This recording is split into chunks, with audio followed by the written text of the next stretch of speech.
ang Liga ng Katotohanan. Darito na mga balitang dapat nating sama-samang saksihan.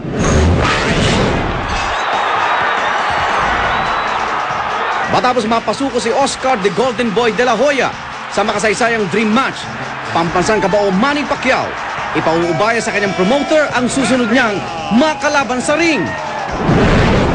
Homecoming ni Pacman sa Miyerkules. Mainit ng inaabangan ng fans sa buong Pilipinas.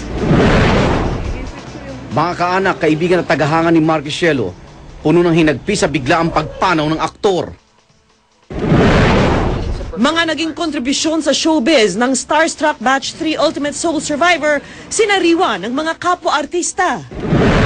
Buta sa police operation na ikinasawi ng 5 sibilyan sa Parañaque, patuloy na sinisiyasan ng Commission on Human Rights. Pinakamalaking appetizer na gawa sa isda sa Peru, kinilala ng Guinness Book of World Records. 8 taga New York, nagpabilisan at nagpagandahan sa pagbabalot ng mga regalo.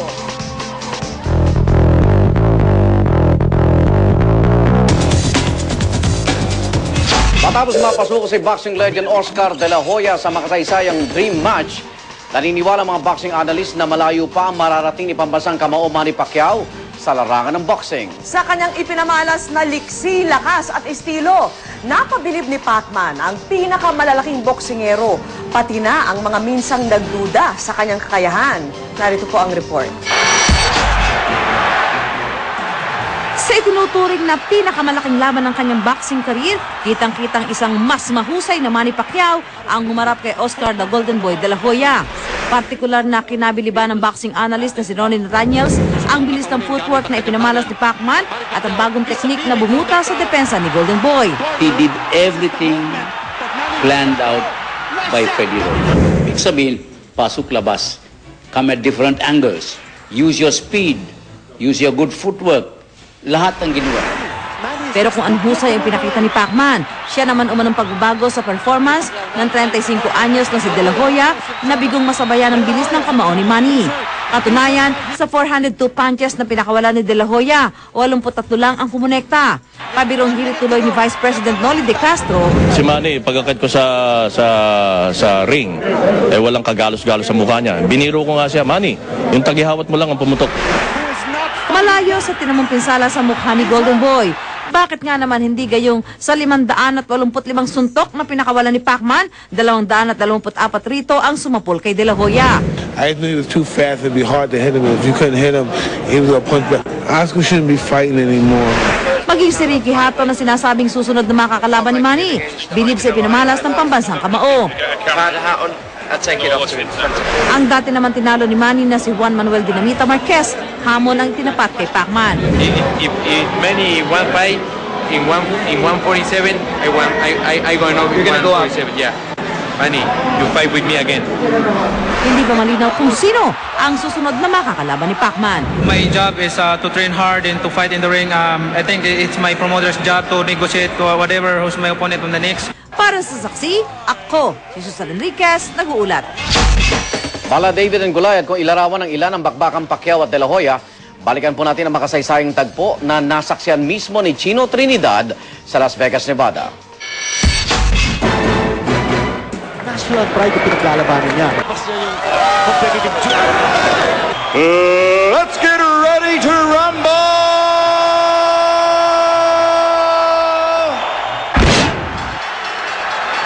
Round 1 pa lang, ramdam na ang bangis ni Manny Pacquiao. Pero kalkulado muna ang mga galaw, tinatansya ang kalaban.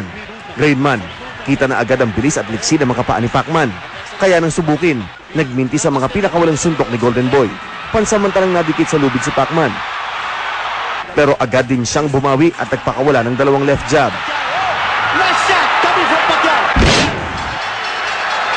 Round 2, nanatili ang pagiging agresibo ni Pacquiao. Mabilis na umiiwas sa lubid kung saan siya pwedeng maipit. Dito na lumitaw ang kanyang game plan. Nayanig si De La Hoya sa pinagsamang kamandag ng opensiba at depensa ni Pacman. Round 3, lalo nag-init ang bakbakan. Sunod-sunod na pumasok ang kamao ni Manny. Pero bumanat din si Golden Boy at binigyan ng kanan si Pacquiao.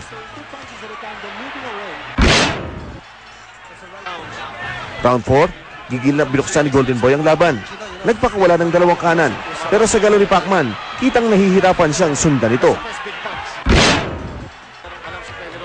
Round 5, di na nag-aksaya ng panahon si Manny. Agad pinuruhan ang ulo ni De La Hoya. Sinundan ng tuloy-tuloy ng pag-atake. Tad-tad ng suntok ang ulot katawan ng 10-time boxing champion na maga ang ilalim ng kaliwang mata ni De La Hoya. Pero laban pa rin si Golden Boy at binigyan ng kaliwa si Manny. Round 6, lalong bumangi si Pacquiao.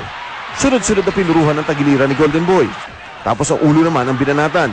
Halos gumuho na ang depensa ni De La Hoya. Ang asawa ni Golden Boy, halata nang nag-aalala. At sa mga nalalabing segundo ng round, sinapol ni Pacman ng 2 beses sa ulo. Round 7, sunod-sunod ang kombinasyon ng pinawala ni Pacquiao. Walang duda, dominado niya na ang laban. At nang makorner si De La Hoya, tinagtad muli ng suntok sa ulo at katawan. Halos tumiklop na lang si Golden Boy, di na nanlaban. Pero sige pa rin ang pag-atake ni Pacquiao hanggang sa maipit uli sa lubid si De La Hoya. Ang Golden Boy na ang bintahe ay taas at layo ng reach, napaatras na lang. Sinubukang bumawi ni De La Hoya pero bugbog na siya hanggang sa katapusan ng round. Round 8, muling pinaulanan ng suntok ni Pacman si Golden Boy. Muling naipit sa lubid at kita na ang panghihina ng kanyang mga tuhod. Sinubukan ni De La Hoya ang ipitin sa sulok si Manny, pero sa bilis nito, si Golden Boy pa rin ang nabanatan.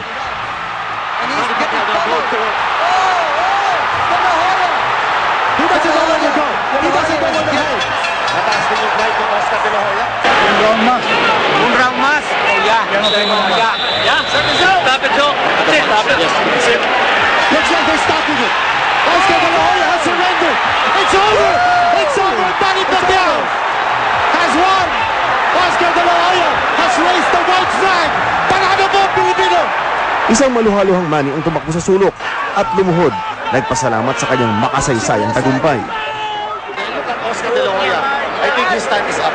The number 1 pound-for-pound fighter in the world, the fighting pride of the Philippines, Manny Pacquiao.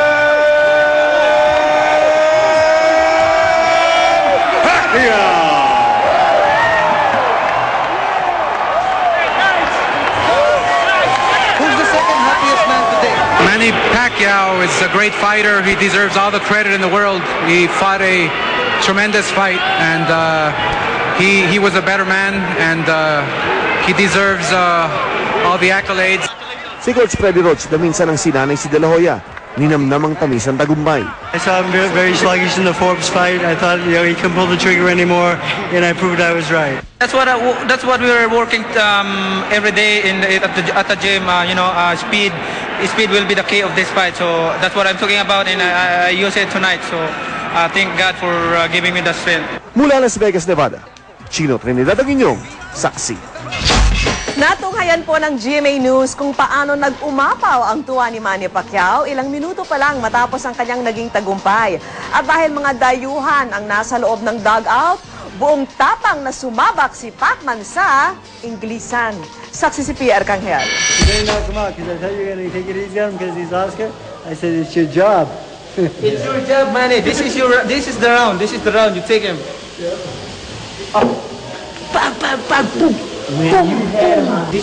Parang isang batang excited na sinariwan ni Manny ang mga pinaka-di niya malilimutang sandali sa makasaysayang bakbakan nila ni Oscar De La Hoya ilang minuto matapos ang laban sa kanyang dugout.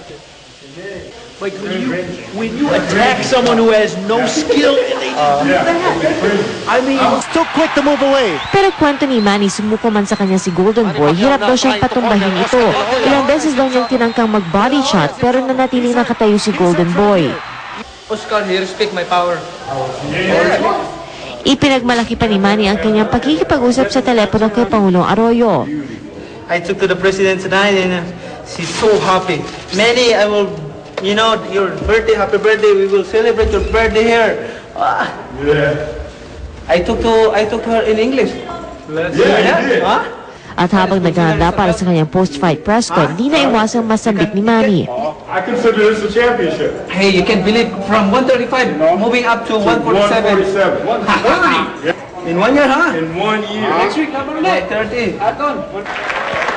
Hindi na nakapunta sa press con si Golden Boy dahil kailangan dalhin sa ospital. Pero nagpaabot ito ng mensahe na sinuklian din ni Manny. Oscar wants to congratulate you on a great performance. He believes you will be a great champion for many, many years to come. It's my honor to fight Oscar. Actually, he's my idol, so until now, he's still my idol. Kinaumagahan, malaking ngiti muli ang ibinungan ni Manny sa mga tagahangang dumagsa sa kanyang hotel suite. Sumunod, isang misa ng pasasalamat ang inalay. Lord, ang naming makapangyarihan sa lahat, mahal naming Panginoon, maraming salamat po, Lord, na natapos po ang fight kagabi, na napasaya ko po ang mga taong nanonood.